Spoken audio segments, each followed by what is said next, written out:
Welcome to Help! I Have Kids. I'm your host, Pam Marshall, a mom of 5 and a pediatric occupational therapist with over 35 years experience. This podcast is designed to equip you with practical tools, insights from experts, and real-life stories. Because at the end of the day, you are the head of your child's care team. Each week, you'll hear from pediatric experts and fellow moms like you that will help build your confidence. They'll offer clarity and empower you to make informed decisions that work for your whole family.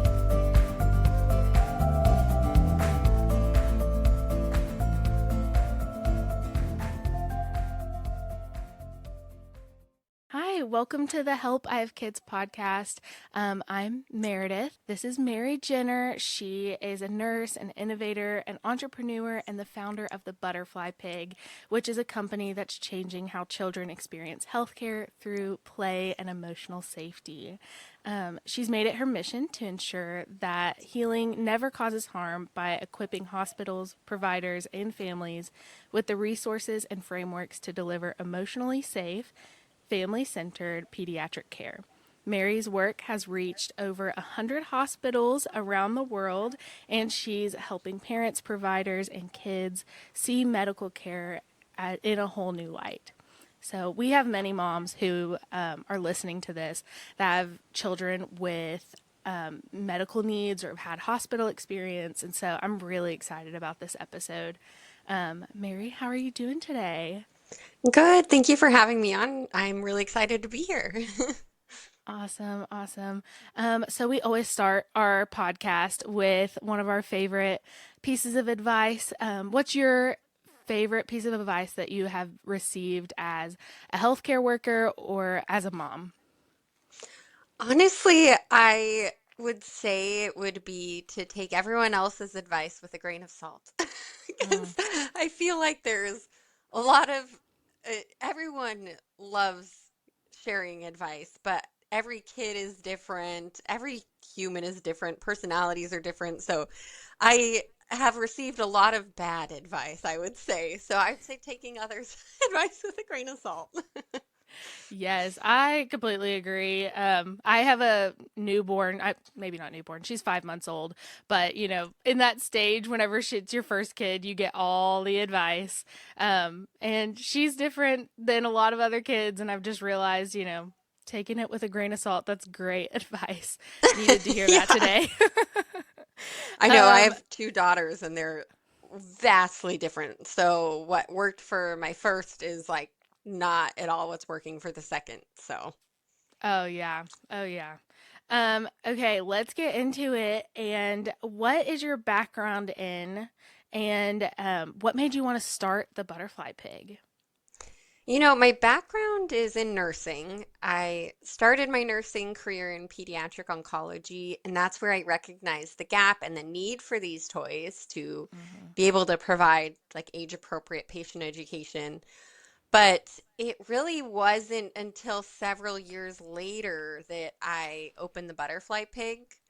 And I've always been a creative at heart. So when this all started to happen, like it was really just me pursuing what I thought was fun and what I thought needed to be out there in the world. So it was kind of just a whole mix of me and my entire life and all my experiences coming together into this one mission. Wow. I'm sure you never thought you would be creating these toys and given your experience. So that's awesome how life has just taken you to where you're at now. That's I know. awesome. And it's been like one step at a time. It's really kind of interesting because it started when I was on maternity leave mid-pandemic, and I really was trying to make toys that were more inclusive because I wanted to figure out, we weren't going out in public because it was a pandemic and it was California wildfires. We were stuck inside. So I was trying to figure out how to build like a foundation of inclusion in my daughter at the time. So I was looking up diverse dolls and inclusive toys, and that's what I started doing, was just making these medical toys for inclusion. And then it clicked as I started doing it that I could be the one to make those tools that I needed while I was in the hospital as a nurse. So it just was like one thing leading to another to get us to where we are now. That is awesome. I love that you were trying to make toys for your daughter, and that's what led it into what was like the first toy that you made for your daughter. It was a cochlear implant. So it was to go on a doll and a cochlear implant. And I was making them to match daughters, or sorry, I was making them to match another mother's daughter. And so I made her a set, and then I made an extra one for my daughter to start getting used to like just what different medical needs could look like. That is awesome. I'm sure there's a lot of moms out there that maybe their kids don't have the medical necessity or medical needs, but they would love to just like teach them about, why is their friend using an AAC device, or why does their friend Exactly. have like a device connected to their stomach, or like just learning about those different things. My daughter had a NICU experience, so I'm kind of thinking about she's gonna look back at pictures and see her with a CPAP on, or yeah, like an Yeah. oxygen on, or she's gonna see like a pick line, or just all of these cords on her, and she's gonna be like, "What is that?" So I'm just really excited. I'm gonna buy some of these for her, and just Yeah. teach her about like what happened, and on down the road she's gonna have some surgeries, so I'm that they'll be super helpful for her. And I Yeah. was really excited whenever I reached out to you to do this podcast, Yeah, just and because of that. there's a study showing that just 3 minutes of play with disabled represented toys made kids more likely to include disabled peers. So it's really just them seeing it represented in play normalizes it. So I thought it was crazy. It's just 3 minutes, but I've seen it with my own daughter where she sees all of our medical devices and assistive devices in toy form. And then when we're in the real world, normally kids would stare and wonder, and she gets excited. She says, "Hey, I know what that is." So it really just changes the way they look at things. It's not something to be afraid of, it's not taboo. Yeah, yeah, that's awesome. Um, the butterfly pig is such a fun name. What made you come up with that name? It's actually named after a children's book I wrote. So how that happened is I've just always loved the phrase when pigs fly, and not as for the notion of impossibility, but rather challenging it. And so I wanted to write a book about a flying pig, and I thought, why doesn't a pig with butterfly wings exist yet? So it's a story about inclusion and self-love and embracing differences because this pig's the only pig born with butterfly wings. And after I wrote the book, that was probably 4 years before I opened the business. So I had the book written, and then as I started exploring opening the business, I thought it was just like the perfect meld because I want kids with medical needs to have self-love and be included as well. So it really just kind of worked together. I love that. That is awesome. Um, that's really cool how you can just like take an experience like writing a book and turn it into this like empire that you have, where you're like creating these toys for over 100 hospitals. I read. That's awesome. That is awesome. How are you Yeah, in hospitals? Like what are the, I mean, obviously it's probably, I'm sure Child Life uses them, exactly. but yeah, how are they in, and how did you get into hospitals, and um yeah, and how are they being used? It really started with word of mouth. I believe it was a lot of the parents requesting these tools to be in hospitals and making child life aware they exist, and child life specialists like looking for resources because right now they have to make a lot of their teaching and play tools themselves from scratch. So it is I would say 90% of the hospitals we're in, it's through their child life departments, and they're utilizing them to teach kids and, be able to process what they're going through play. But we do have some nurse managers that have reached out and wanted to equip their nurses with a way to provide patient education and build rapport with their patients too. So that's really how I utilized this type of thing as a nurse. We didn't have the toys yet, but I would use hospital supplies to, demonstrate a blood draw on my patient's stuffed animal first. And it's a way to lower defenses and build trust and educate what you're going to do. So it really, it is so helpful for nurses as well. Yeah, that's awesome. I was thinking about the MRI that you have. That is Yeah. so that's so cool. Tell me about what like led to that. I know I've never been in the medical field or really ever had any experience with being in a hospital or having special needs. But whenever my daughter was diagnosed in utero, I went through 2 MRIs, and I'd never been through an MRI. And I knew it wasn't scary, but even just like the thought of being in a tube and not being able to move for however long, I was just like, I'm gonna get claustrophobic. I don't know. And then all the crazy noises that I was not expecting. So yeah, just tell me Yeah. about, I can't imagine being a kid and yeah, just not Yeah. knowing what it was I gonna be mean, like. imagine if you tell a kid, "Oh, we're going to put you through something that looks inside your body." It sounds you think you're explaining it the right way, but they might be imagining look inside my body is like cut me open and look inside. Like they might not realize like what Yeah. actually is going to happen. And a lot of kids, I probably every kid has to be strapped down Mm. because you don't want them moving. So even if they're going to stay still, there's still like this like Velcro thing they put over them to make sure that they don't move during it because it's such a long exam. So Lego actually has a toy MRI that they just recently came out with a study showing that it reduced sedation needs and reduced anxiety.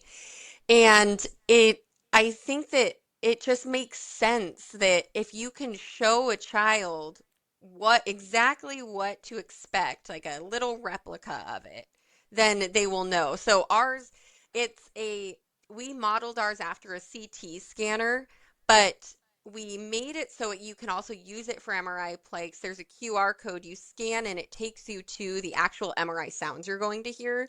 Because That's that's what's awesome. often scary for a lot of kids is those loud knocking noises. Hmm. So it has the sounds you can, and it has Velcro on it. So you can show them that they'll be exactly what to expect, that they're going to have to lay on a table, there's going to be Velcro around them, here's the sounds, and you'll be going through the tube. And it really just helps prepare them because the more realistic a tool is, the easier it is for them to map that onto their own experience. So that's why it helps to have realistic toys like this when you're explaining what's going to happen.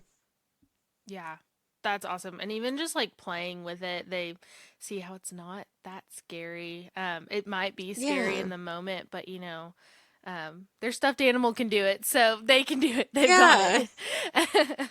um, yeah. So okay, I want to talk about just like how this experience of creating the toys has led to you understanding like the power of play. And I just want to talk about the power of play with you. We Yeah. work at a pediatric therapy clinic, and Pam's a pediatric OT, and she's built Marshall Pediatric Therapy, and we do play-based therapy for OT, PT, speech, mental health. So we know the power of play, which is amazing. But you've like taken it to a whole new level. So just tell me about like what you've learned from that, maybe some experiences that you've had of kids. Yeah. Yeah. Yeah. So play, of course, as you know it is the way a child interacts with the world around them, and it is how they learn best. And I the one experience that I have that really clicked for me was when I was working in pediatric oncology. We had this, she was 3 or 4 years old, long-term patient, and she actually had a pick line. And I remember specifically when I finally got to take care of her, 'cause that's where I started my nursing career. So I had been there for about 6 months, and she had so many complex needs that I didn't get her until this one day. And I remember the nurse telling me she is so afraid of her blood draws to get labs in the morning. Try to do them while she's still asleep. And I went in there, and of course she's awake, and I'm thinking, ah, shoot, like what am I gonna do? And with the pick line, there's no poke, and it's a central line. You just draw labs from it, so she shouldn't really feel anything. Maybe the coolness of the flush, but there really shouldn't be much fear around it. So I was trying to think of a way to really build trust with her, because it was my first experience with her, and also show her exactly what's going to happen. So I took an IV and I taped it onto her teddy bear, and I started showing her what I was going to do, and it just completely flipped the script. So she was scared at first, and that simple moment of preparation with her, she ended up sitting through the blood draw totally fine on her own accord. And I thought, this was so easy. Like, Yeah. why is this given in report? Like, what? So that moment is what made me realize that like something as simple as play is huge for connecting with a kid and teaching them. But then I left the room, and I had to take the syringe with me because I didn't want her like injecting air into her own line. And she was so upset because she wanted to keep playing with her teddy bear and the IV. And that really was when I realized we need more medical toys. We need more realistic medical toys where these kids can play out their care that they're receiving with their own dolls and stuffed animals. Yeah. Yeah, that's awesome. And I know like there are some medical toys or like doctor toys that you can buy at Walmart. But I love how yours are so realistic for the Yeah. kid. They're not like pink and glittery or they're Mm-hmm. like they're they're realistic. And I've even seen on some of yours they have the logo, which is really cool Yeah. because it's not like, it's not like a feeding bag with, purple glittery pink with stars coming in it, it's Yeah, realistic. we So, we got yeah, the licensing from Infinity to put the real Infinity logo on the feeding pump. So I a love lot that. of kids love seeing that, and there's a lot of kids too that just they really want stuff to match and look exactly like it. So that has been a huge hit for those kids where it matches exactly. They love that. Yeah, I mean it makes sense. Like if you see yours and it's cute and pink and then you go to the hospital and it's that like bright orange with a logo on it, you're like, I that's not what I've been playing with, it's not Right. cool and it's not fun. But if you put that with their stuffed animal, then that's really sweet. So Yeah, that's and awesome. I've had parents say there was a kid that was having trouble sitting still through his feeds, and she said all it took was the toy version where he sat completely still through his feed because he was playing with his own stuffy getting a feed as well. So it's things that like that, stories that even now, knowing the power of play, every time I hear a story like that, it's just so shocking that something that simple can have such a profound effect. And there was Yeah. another story actually from a speech language pathologist, and she had a kid who they were trying to get to use an AAC device, and he never touched it. He was not interested. And the day that she had our toy version, I made the logos big enough that we have multiple screen options, but I made them big enough where you can actually say, I want more drink food or bubbles, or like there's a couple different versions. And she said he grabbed the toy version, and used it to communicate. And then immediately after went over to his talker and used it. So like even something like that, it's just the fact it's a toy makes it just so much easier for a child to like grasp the concept and reduce their defenses. And instead of these adults saying, use this, do this to talk, they're just like, oh, I'm just playing. And like, it just makes it a totally different, it's a game changer for kids. Yeah, definitely. What, like, from the neuroscience standpoint, like, what's happening to a child's brain whenever they're playing with these toys? Man, so much. I the thing that I love to talk about and think about with it is play has access to the subconscious and like our implicit memories, or the memories that where we don't have like visual episodic memories, but it's the memories that like live in our body, like the smell of something, the sound of something, or just the look of something, and what that triggers in us. And if a child has a scary experience in a CT scan, and afterwards they're allowed to play with that CT scanner machine and be the one in control, it literally rewires those experiences. So that visual, or the even the sound of the MRI, if you're playing that while they're playing now, and they initially associated that sound with fear, by playing it while they're playing with the toy MRI, it is now rewiring their brain to have more a sense of empowerment or playfulness. So it has so much power, the neuroscience behind it. It's crazy. That is crazy. That's awesome. Um, that's crazy. So for parents listening, how would with them, like, once they buy a toy like this, um, how would they play with it at home? You've kind of given some experiences like with the feeding tube and doing it while they're being fed, or I mean, even with kids that don't have special needs or need these toys, how are ways that they could play with these toys to help them understand, like, maybe what their friend is going through or a sibling? Yeah. You know, I think the most important thing is to stress that, like, you don't have to have medical knowledge and know how all these things work. And the child doesn't either. You just give it to them and they observe them. Honestly, Mm-hmm. that is the most powerful thing, is just letting them free play and seeing what they think about it. And a lot of our toys do come with guides created by a child life specialist of like what you can say and different phrasing around it. And if you want to educate them on what it is, then you can look it up and just try to explain things in simple terms. Like we're releasing a dialysis machine tomorrow, and I was teaching my daughter yesterday about it, and I have a cute little video, and it's really, you ask them what they think it is, and then you try to explain it in simple terms. And as you are explaining it, they'll come up with questions. So I was like, it's for if your kidneys don't work very well. What's a kidney? Oh, well, that's what makes your pee. So it's a lot of just like learning together. And sometimes she asks questions that I don't know the answer to, and we look it up together. So it's really, you don't have to have the medical knowledge. They can just play with it. But if you want to get deeper into it, then it's fun for all of us to educate ourselves and figure out what different medical needs are out there. So, yeah, that's it.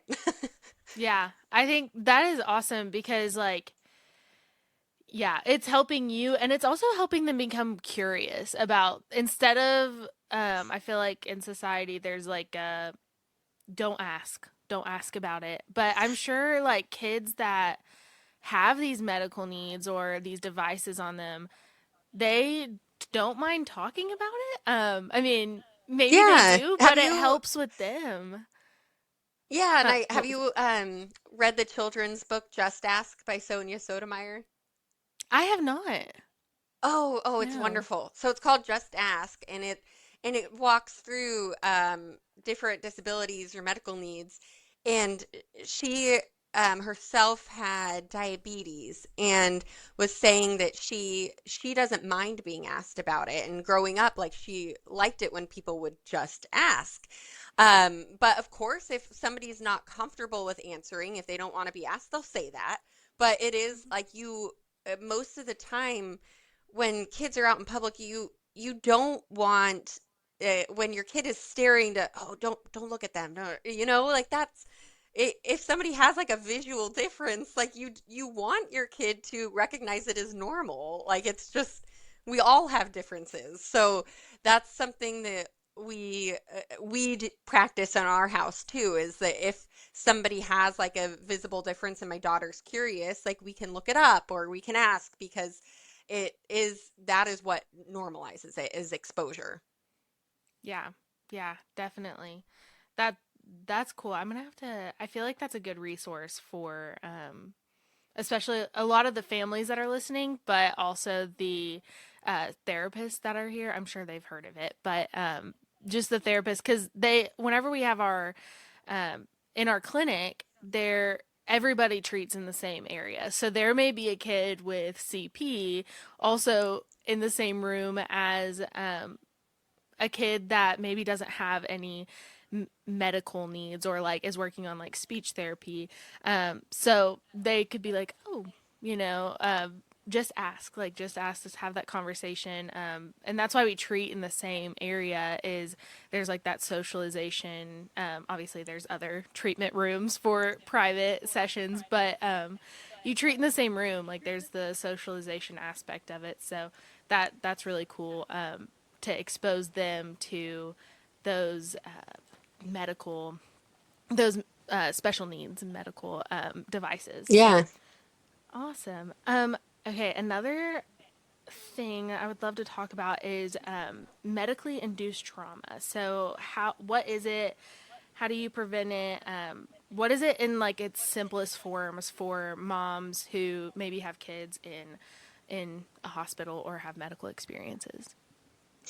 Yeah, that is something that we are increasing awareness of. There's this other business that we're starting, and it is helping hospitals provide trauma-free care, because medically induced trauma is largely due to the way we provide care, not the illness itself.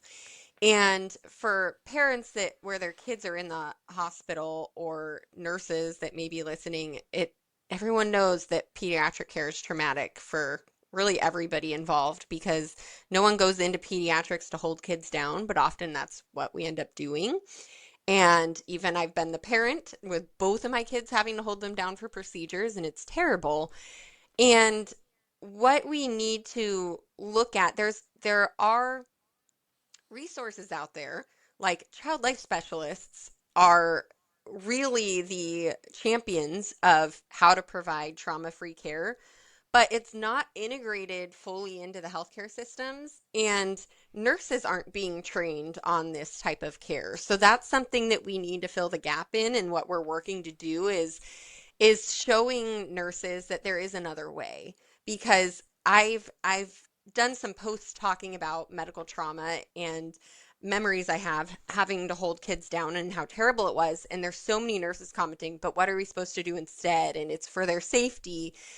But it doesn't have to be physical safety or emotional safety. There are comfort holds. There's for vaccines, and where kids, or most children from the start, their first interaction with healthcare is getting vaccines. But why aren't we using lidocaine or cold numbing spray? Or there are things we can do for pain management so they don't feel the poke, and we're not utilizing that, because for healthcare industry, it takes decades for research to be integrated into the standard of care.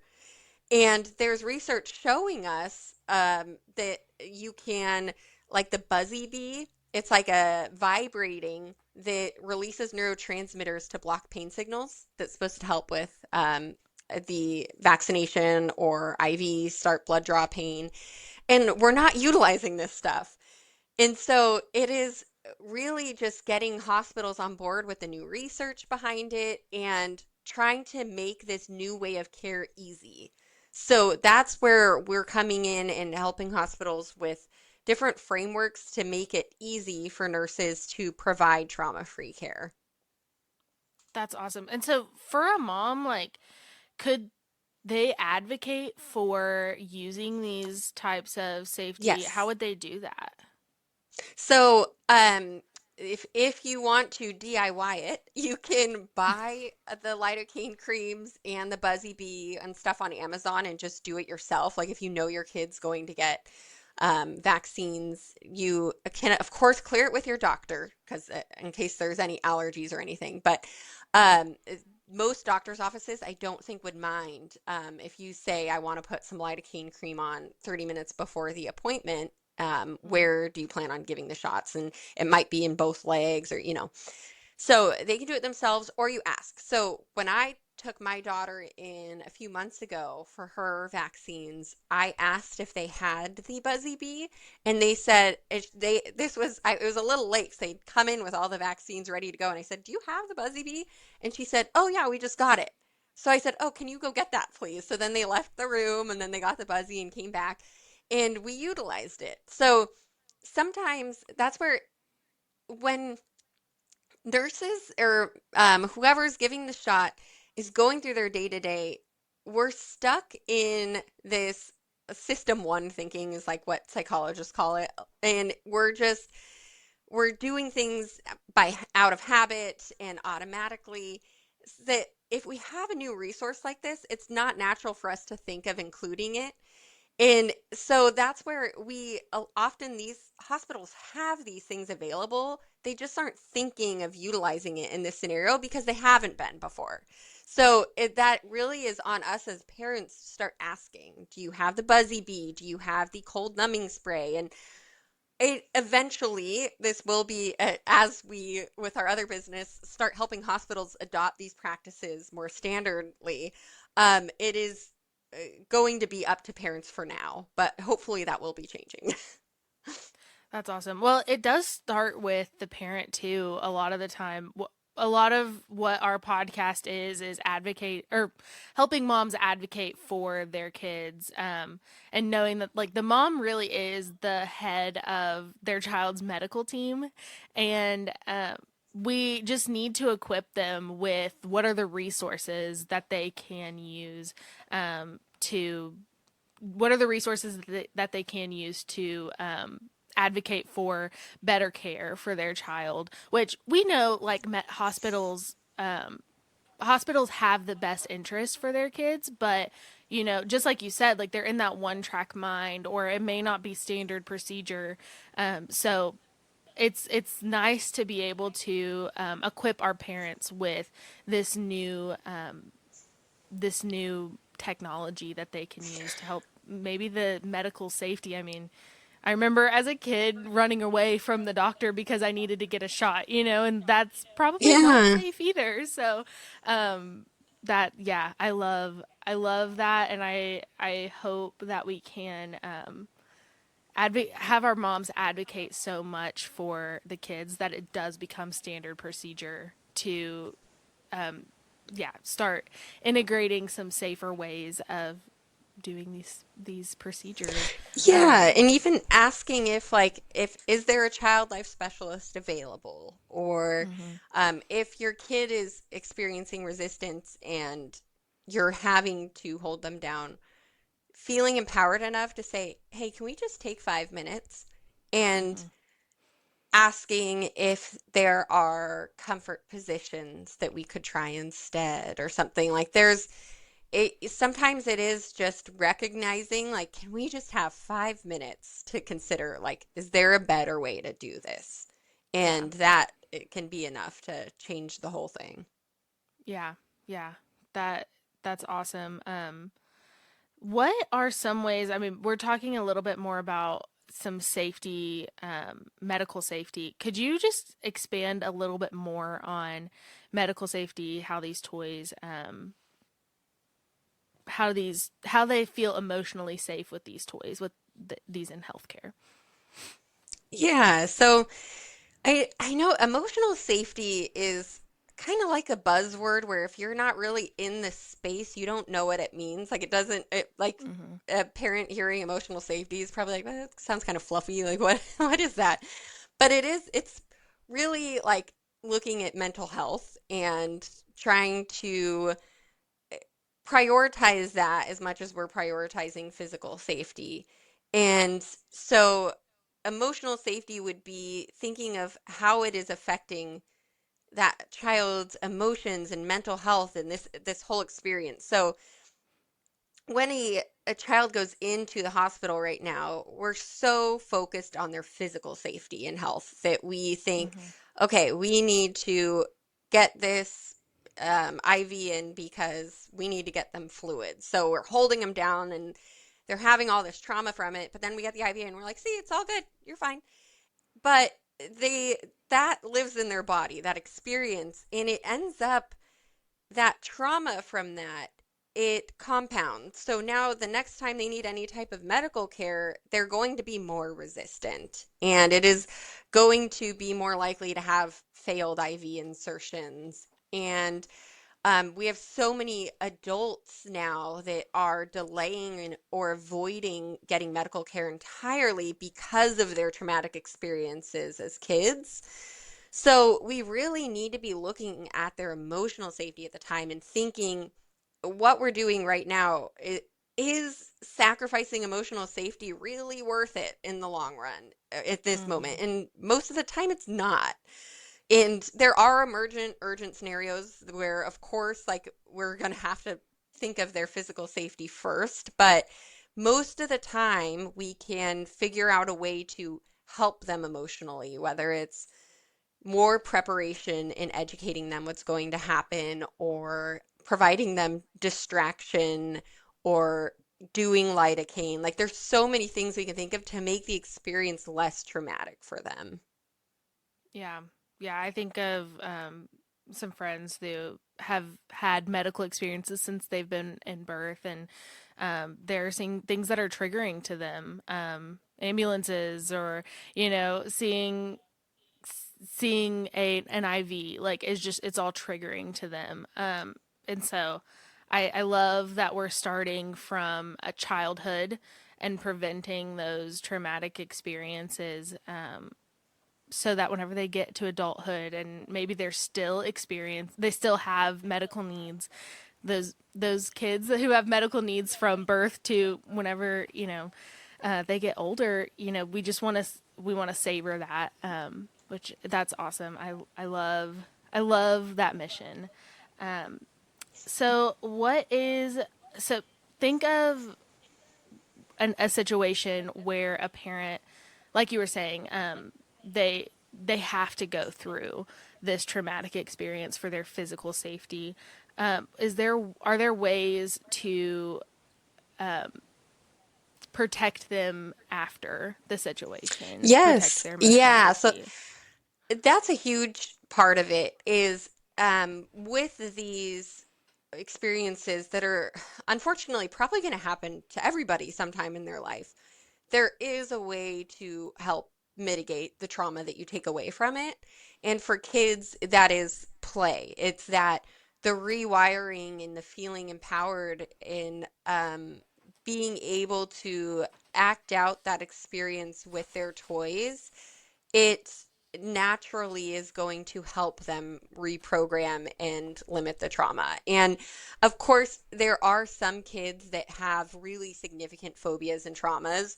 And Mm-hmm. at that point, I would recommend a play therapist and a child life specialist, like we have these resources out there and getting them on board. And even if you don't have the privilege of having child life at your hospital, there are virtual child life specialists, like through the company Hearts Connected, where you can actually still meet with a child life specialist and get their expertise in figuring out a plan to help with that trauma that they may have. Wow. That's really cool. I like that resource that you can get an online uh, child life specialist. So you talked a little bit about like getting the whole care team in this like play mindset. What does that look like? And again, like how do you advocate for that in your child's situation? Yeah, I believe it's there's surprisingly some controversy around this because a Hmm. lot of nurses think that play is left for the child life specialists, and there's some child life specialists that say nurses shouldn't be playing. That's our job. But the best teams are the ones that recognize play as a child's right in a way of communicating and teaching them. So when you think of it in that way, every single person that interacts with a child should be play-minded. And it's because play is the way of connecting with kids. It's our way of building rapport and trust and lowering defenses and teaching them. And every team member can have their own way of utilizing play. So doctors and nurses can use it for patient education and showing what they're about to do, or simply just building trust with their patients. And child life specialists can take it deeper and really utilize it, which they do, but utilize it to help with their emotional safety. And play therapists can utilize it for helping manage those deeper emotions around their medical experiences. There's so many different ways that we can use play. And in order to encourage hospitals to adopt that, I think it really would be having play tools bedside. So if every hospital, a child's room, they had their teddy bear had a pick line, or whatever matching central line or IV, how easy it would be then for a nurse to be able to just show them a blood draw before doing it on the child, or or an echo tech if they had a toy echo and say, hey, you want to give your Teddy an echo while I give you one? So there's different ways we can integrate it, and I think it really is having these tools available, because it's that visual cue, that gentle nudge of maybe you should pause and play first. Yeah. Wow. I could talk to you about this all day. I feel like Yeah, this is I know. amazing. Everything that you're saying is amazing. And I really I want our parents to take away how to equip and how to use this in their own setting, because Uh, yeah. yeah, on that note, I do want to share Yeah. for the parents listening, on the Apple App Store, we do have a free app called Playful Prescriptions. So that way you can do medical play without needing our toys even. It's Wow. of course you'll get different types of benefits from it, but if you type in there, I have a 5-year-old with asthma, it'll pop out 3 different, we call them play prescriptions, and it tells you a play idea and then the science behind it. And you can even say, I need to be able to do this from a hospital bed, or using supplies that I have at home. Like, you can prompt it to do more specific play ideas. But that way they can start partaking in medical play without needing to buy our toys too. Wow. You've like blown my mind with how in depth you've gone with providing and equipping parents with these toys and these tools, so that because I mean, it goes even further. Like, I don't know, I'm sure you have something about just taking a simple pill. Like, the kids just Oh take their yeah. medicine, like it's so traumatic for them for some reason, or just like drinking, just drink the medicine you need. Like, it just I know. it's so hard. It doesn't taste great, but it's just so hard. So I I mean, actually, we do. So we're clearly, this is like all I do this my entire life. We have I love it. something called Care Cloud, which is digital resources too. And so every month we're uploading a new digital resource to the Care Cloud. And one of them the other month was, it is all about taking oral medications. And I had to use that with my daughter because we needed her to take an allergy pill, and she's 6 now. So it was her first time having to swallow a pill. And of course, she's like, no, I can't do it. And she was freaking out. So I sat with her, and one of the guys is, you might have used it before, but it's like a ladder. So you have them start by swallowing something small, like a little piece of chocolate or something. And then you gradually get bigger, and having them practice until they swallow something the same size as the pill. And you're like, look, you did it. Now it's the pill time. And she did it. And so there are a lot of little tips and tricks like that. And a lot of it is like, yeah, it's being able to incorporate play into it. Wow. I mean, it's like, it really is a something parents just need to know about. Like, it's just the knowledge, because I mean, as a kid, it's just like, you have to take this pill. Like, just get it over with. Get the orange juice, get the apple juice, like find something you really like, and then just take it, and it'll all be done. So, wow, that's awesome that there's just like different resources and different ways of helping kids. I mean, sometimes we laugh in the clinics because a lot of what therapists do is tricking their kids into doing therapy. And so it's of like let's kind of, we're not tricking, but we're like easing the anxiety of getting the progress done, and with play, like it happens so much quicker because it's just an experience. So and I'm sure you were talking about your daughter with the pill and everything, and I'm sure as a mom, as you're having these experiences with your kids, you're like creating new ideas. And I think that's awesome. I love that you're a mom. You're a mom also in the situation, in the experiences that a lot of our moms are in. So that is just amazing. And my second daughter was in the NICU too she was there for a couple weeks, and she had a CPAP and EEG and all these things on. And so that was just last year. Wait, 2024. Still a pregnancy, post-pregnancy brain. I get it. So she was in the NICU for a couple weeks, and it was an interesting full circle moment, like being able to use the toys to prepare my older daughter to see her and visit her.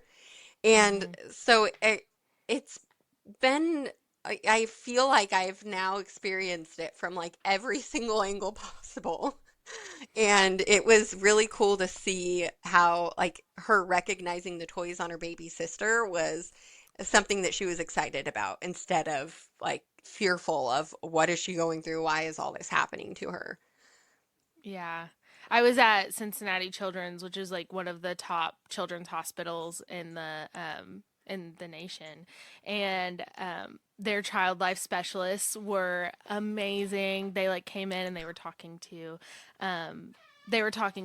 us as parents, and I don't have any other kids, but I saw other families who had like 6 kids with them, and I couldn't imagine explaining what's happening to their sibling, because it really is like daunting. Like my husband, even in the beginning, was like, I don't want to touch my daughter because she has so many things connected to her, and they're talking about the PICC line and how it's like really close to their heart, so you want to be careful. And my husband was like, I don't even want to touch her right now because that is so scary. So I love that you're connecting with the child life specialists to communicate that with families, and I would even see this as helpful for myself as a mom. Yeah. And not even having other kids, so this just something to explain. I remember, I also remember like being in the hospital freshly postpartum and her explaining the PICC line and all of the dangers and the whole spiel that they have to go through before they do this to your child. And I was like, this is terrifying. That it's like so close to their heart, but the family life or child life specialist was like, a lot of babies do this, and the nurses that do this are PICC line trained. Like they do this this is the only thing they do. They go all around the hospital and they place PICC lines, and that's the only job that they have. So they're very specialized, and they're experts at this. So that really eased my worries and eased my anxiety about that. Okay.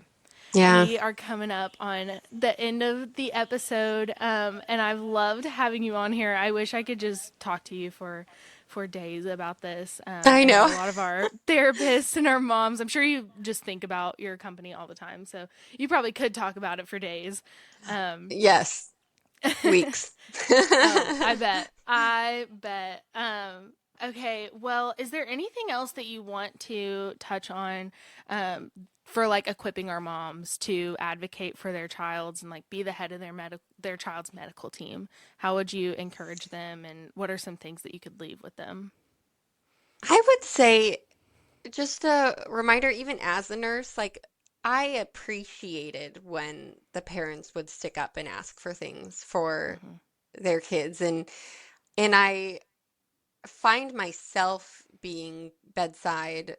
It is hard to feel that empowerment when you're actually in the medical like situation, and I've ended up like feeling really helpless in with my children's medical care and like not feeling comfortable speaking up. And so I know it's easier said than done, but don't worry about like what they might think, like be the squeaky wheel and like ask for things, and more often than not, like they have resources to help with whatever it is that you need, Hmm. and they just need those cues and reminders to use them.